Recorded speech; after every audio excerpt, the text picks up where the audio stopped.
O que você percebe de padrão, Bush, nas empresas que dão certo, nos negócios que dão certo, e o que você percebe de padrão dos negócios que não dão certo? Porque, cara, olha o overview que eu dei de você. Não é. Tem, Me levantou a minha barra, né? Pra eu mesmo me é, exigir. tem padrão aí. Eu entendo que as empresas que dão certo, que eu acho que é a informação mais importante, porque as que não dão certo a gente tem mais elementos para trazer. Tá Mas bom, as que dão beleza. certo é mais fácil de Mais entender, fácil, tá. né? Tem uma coerência maior. Para mim tem uma visão, tem uma solidez forte de propósito, e eu não quero levar propósito aqui para aspectos que são importantes, mas tipo, eu brinco de abraçar árvore, ESG Tá. e tal. Lógico que esse propósito é importante, não estou minimizando. Mas quando eu falo propósito, é assim, cara, a nossa empresa é como a gente conversa. Cara, ou vou vender mais, ou vou aumentar valor, ou eu vou reduzir custo. Tá bom. Como eu faço isso? Focando no cliente. Isso é propósito. Então toda empresa sabe, cara, o cliente, não é que o cliente tem sempre a razão. O cliente é o objetivo da nossa companhia. Seja ele B2B ou B2C. Ou seja, o que eu vou fazer é para ser melhor para aquele cara. Então toda decisão ela é vinculada para aquele cara, pensando nessa tríade, né? Dessas três variáveis. Perfeito. Então isso para mim é uma questão sólida. Por quê? Porque é muito comum as empresas romantizarem estratégias, né? Primeiro que tem um erro grande. As empresas que saem para um hotel, fazem o planejamento no início do ano e aí outro ano só vão voltar a ver. Cara, o planejamento é no dia a dia. Boa. Sabe? Essa coisa de sair, fazer. Eu acho sair todo mundo junto discutir interessante. Mas não é ali que eu vou ter uma visão de 5 anos e vou. Não, é propósito. Peguei. Né? Segundo pilar, para mim, super importante, é entender o papel da tecnologia como escala e não como fundamento. Muito bom. Né? A Porque tecnologia, ela acelera o processo. ela escala. Então, se o processo. Ela não é o processo, Ela não né? é o processo. E ela não é o teu diferencial. O pessoal confunde. Óbvio que vocês podem pegar um nicho de mercado aqui e dizer, pô, ali a tecnologia é essencial. Sim, pode existir uma exceção no que eu estou dizendo. Mas o que eu quero trazer é assim, fundamentalmente, a tecnologia ela serve para dar escala. Ela serve para tu melhorar a experiência, mas ela não é o propósito, o fundamento. Não é porque eu comprei o e-commerce que a minha empresa foi melhor. Entendi. Não é. A tua empresa... Porque entre nós, quem hoje tem site de internet para vender? Sei lá, 90% das empresas, Sim. né, posicionadas. É que nem numa feira. Quero comprar cenoura. Eu vejo um monte de banca vendendo cenoura. E cada um só muda o preço e é uma forma de mostrar. Isso você tá na internet. Entendi. Né? Agora, o propósito do cara é diferente. Entendi. Então, essa é a segunda variável que para mim é clara. E o terceiro, que é o mais difícil, que é a cultura. E onde eu quero chegar na cultura? É quando a liderança consegue criar uma cultura digamos assim, pensar como dono. Olha só como é profundo isso aqui, porque eu demorei para entender, para aprender, para poder ensinar depois. Que é assim, as tuas decisões têm que ser sempre pensando como dono. A maioria das pessoas toma decisão para se manter no cargo. Elas fazem o melhor para o seu cargo. Principalmente para pegar líder de venda. O mais comum do líder de venda confortável é ele pegar se não vender, ele matar um funcionário. Ok. Né? E na verdade... Para defender o cargo dele. Para defender o cargo dele. Ou ele criar elementos... Vou dar um exemplo. Se eu fosse... Eu conversei, antes de mudar nesse ambiente, eu estava conversando com uma grande CMO, de uma multinacional, e ela todo ano investia na Fórmula 1.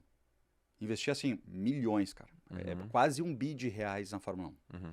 Entre cota de TV e todo o patrocínio que envolve a competição. Porque de nada adianta tu patrocinar o slogan da TV se o carro que tá passando lá tem o teu concorrente. Então tu tem que fazer uma estratégia de ponta a ponta. A Fórmula 1 era isso. E o que acontece? Sempre deu certo para aquela empresa investir na Fórmula 1. Tinha ROI, né? O retorno de investimento era sempre bom. Quanto botava de marketing versus retorno de venda. Só que nesse ano que eu conversei com ela, ela estava pensando em mudar. Ela disse, puxa, o digital pode me trazer mais informação, e hoje informação é fundamental para uma tomada de decisão. Certamente vou gastar menos e certamente eu vou ter um retorno maior. Certamente, entre aspas, né? Na visão dela. Só que ela não toma a decisão de fazer isso. Porque se ela toma a decisão e dá certo, tá tudo certo. Se ela tomou a decisão e deu errado, ela é demitida. Porque a cultura da empresa, ela valoriza quem faz o previsto, não quem faz o melhor para a empresa. Então, Mesmo que se o melhor para a empresa não for...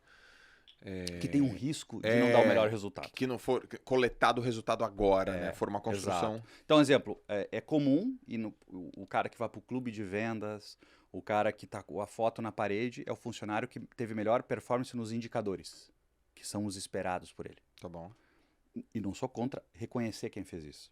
Agora, não tem em nenhuma empresa que eu conheci formalmente, aí é uma oportunidade de reforçar a cultura, o quadro do cara que é destaque não pelo resultado, mas pelo comportamento no sentido, ele está fazendo algo que vai dar um resultado daqui a 2 anos.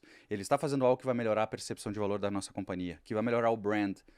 É raro. Já viu algum quadro dizendo, esse cara não bate meta, mas ele é foda. Porra, a gente Cara, não vê. Ó, você falou uma coisa aqui. Porra, você tá. Deu uma pirada agora aí. Vamos nessa piração aí, ó. Vamos lá. Como que faz o cara, Bush, pensar como dono se ele sabe que ele não é o dono? E mesmo. Porque eu fico aqui pensando, né? Pense como dono. Aí o cara tá lá, eu não sou, e nem você. Por isso que ele não vai ser. A escolha foi dele já. Mas ó, por que eu tô te falando isso? Eu já trabalhei numa empresa que eu pensava que nem o dono, mas eu sabia que eu não ia ser. Mas tu saiu, né? Saí. Você acha que então. Eu tô te fazendo uma pergunta meio enviesada. Por que eu tô né? te provocando também na resposta? É porque no Grupo Primo tem Não, esse estímulo de pensar como dono e os caras sabem que podem Mas ser. aí tu tem ferramentas para isso, né? Por exemplo, aqui no Grupo Primo, vocês têm uma estratégia de partnership. É uma das ferramentas... Dá pra pedir. Pensa que nem dono, velho, porque você Então, pode ser elegível. É uma das ferramentas que tu motiva, mas não é a única. Mas eu sempre tento trazer elementos que não dependam da organização. Se eu estivesse falando com o líder, só com o líder, eu diria, cara, crie ferramentas para que as pessoas se sintam donas. Crie ecossistema, crie fóruns que as pessoas podem dar opinião sem o chefe, sabe, tirar... Obviamente que existem ferramentas. Mas eu vou pegar aqui, tô falando para um cara que nem o Bush, um cara que sempre foi funcionário, né? Tá. Bro, é o seguinte, ou menina, né? Sister, né? Bro. É o seguinte, pensa como dono. Porque se o lugar não aceitar tu como dono, tu vai buscar um lugar que vai te aceitar como dono. Porque o cara que entrega mais, o cara que pensa como dono, ele tem lugar em qualquer lugar no mundo para trabalhar. O mercado que é esse, cara. Cara, eu sempre pensei como dono, fazendo xerox. Me dá assim, ó. No detalhinho, tô até anotando aqui essa aula, 3 fundamentos que caracterizam pensar como dono. 3 fundamentos para pensar como dono. Primeiro, over delivery. Ok. Porque se tu é dono de qualquer coisa, tu quer sempre ver o sorriso do outro lado. Quem não gosta de fazer algo e ver que satisfez o outro lado? Né? Quem não gosta? Qualquer coisa. Quando um pai dá um presente para um filho, cara, o que o pai só quer ver é o sorriso. Não é um obrigado, não, é só o sorriso ver, puxa, né? Uma mãe dá um presente para um filho, uma situação com os avós, não importa, se a gente pega o lado familiar, trabalho é igual. Uhum. Se tudo que tu fizer, tu pensar que tu vai conseguir tirar algo de satisfação, tu já tá pensando como dono. Por que eu falo pensar como dono isso? Pô, mas funcionar também pensei. É que o pensar como dono é o cara que faz sem o interesse próprio, ele faz pelo interesse do outro. Por exemplo, eu fazer um over-delivery da minha atividade numa empresa que eu sou funcionário, vai fazer a empresa valorizar. Não, vai fazer eu também valorizar. Né? Então, esse é o primeiro fundamento que eu acredito que é o over-delivery. E não pode ter aquele discurso, porra, não sou pago por isso. Cara, é aquele tipo de coisa que não está no texto, mas está no contexto. Existem coisas que não estão no seu job description, na sua descrição de cargo, mas, pô, elas estão no contexto. E tu sabe que eu até mudaria em pensar como dono, que eu falei agora, eu diria pensar como protagonista. Em vez de dizer assim, ó, pensar como dono. Não, o que dá certo não é o cara pensar como dono, é pensar como protagonista. Tu é protagonista, tu entrega mais. Segundo, como é que eu vou te colocar? Você tá aqui, né? No over delivery. Sim, então, vamos lá. Eu pedi 3, né? Então a gente vai trocar. Pensar como dono, como ser protagonista. Eu quero dizer que é a mesma coisa, sabe? Tá bom. Over delivery. Over delivery. Segundo aspecto é tudo que faz a gente se diferenciar na nossa execução é feito fora da execução, é feito na sombra, feito na escuridão. Onde é que eu quero chegar? Tá bom. Se eu trabalho das 8 às 8, o que vai fazer eu me destacar das 8 às 8 não é o que eu faço das 8 às 8. Uhum. É o que eu faço fora das 8 às 8. Entendi. O quê? Eu não vou te dizer porque cada profissão tem, mas, por exemplo, no meu caso, foi eu entender que se eu sair às 6 da tarde de tentar vender e de noite eu fizesse o software, eu ia vender muito mais no dia seguinte. Pô, mas não é justo. Quem tá falando de justiça? Qual é o critério de ser justo? Qual é o critério de ser? Eu não estou me baseando em leis trabalhistas, de exploração, óbvio, né? Eu estou falando por iniciativa da pessoa. Eu não estou dizendo que as empresas têm o direito de exigir isso, porque nenhuma empresa contrata donos, ela contrata funcionários. Quem cresce nas empresas e se desenvolve no mercado é quem pensa como dono. Tá. É um benefício de pensar assim. Então, primeiro, ser 1% melhor por dia, vamos dizer assim, tentando pegar um slogan, né? Ou seja, seja melhor no seu horário o seu horário passivo, né? O que tu faz fora do trabalho para tu ser melhor? O que tu tá fazendo? Tá assistindo novela? Bem, se aquela novela tem a ver com o teu negócio, ok, mas se não tiver, te agrega? É que você está dizendo o seguinte, tem muita gente que fala assim, pô, você tem que ser melhor no seu ambiente de trabalho. Aí você fala, é sendo over-delivery, mas também você tem que focar em crescer fora do seu ambiente de trabalho. É que é ali que tu cresce, porque todo mundo tá no ambiente de trabalho igual. Como é que eu vou me destacar? Treinando mais que os outros. Uma vez eu vi uma reportagem do Cristiano Ronaldo... Onde que você realmente cresce. O Cristiano Ronaldo... o Cristiano Ronaldo ficava 3 horas treinando falta depois do jogo. 3 horas. Por quê? Cara, porque ele sabia que aquilo ia fazer o diferencial para ele. Né? Esses dias eu assisti um filme, agora não recordo que deu que... Não sei se foi um filme ou foi alguém me contando a história, porque é tanta viagem, não lembro. Dando um caso, talvez você vai me ajudar, que demitiu funcionários porque não conseguiam ficar até a hora que ele treinava. Os funcionários reclamavam que tinha que fazer hora extra. E ele demitia porque disse, cara, tu não tá aqui para suportar o plano, né, etc. E o terceiro, para mim, visão de dono, é estar alinhado com a visão.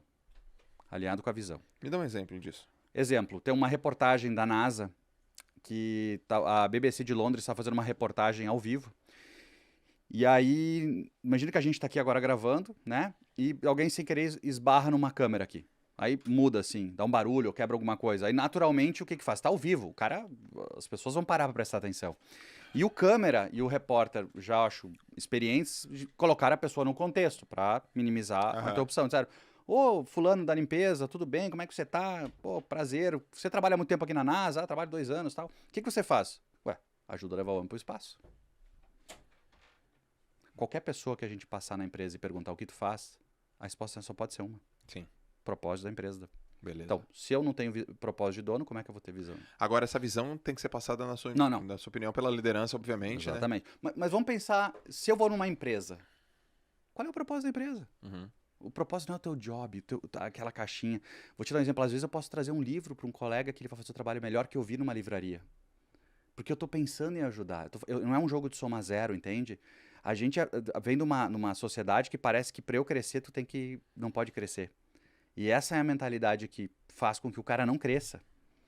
Sabe? Então, para mim, talvez eu não estou achando a palavra que unifique essa postura, mas é uma postura do tipo assim, eu estou aqui para fazer a empresa crescer. Eu estou aqui para fazer um jogo não de soma zero. Eu estou aqui para fazer que o ambiente cresça comigo, independente se eu vou me destacar ou não. Sim. Porque tu concorda comigo que um cara que treina mais que os outros, um cara que entrega mais do que pedem, e um cara que está sempre ajudando o ambiente a ser mais leve para atingir o objetivo comum, me diz, cara, como é que esse cara não vai dar certo?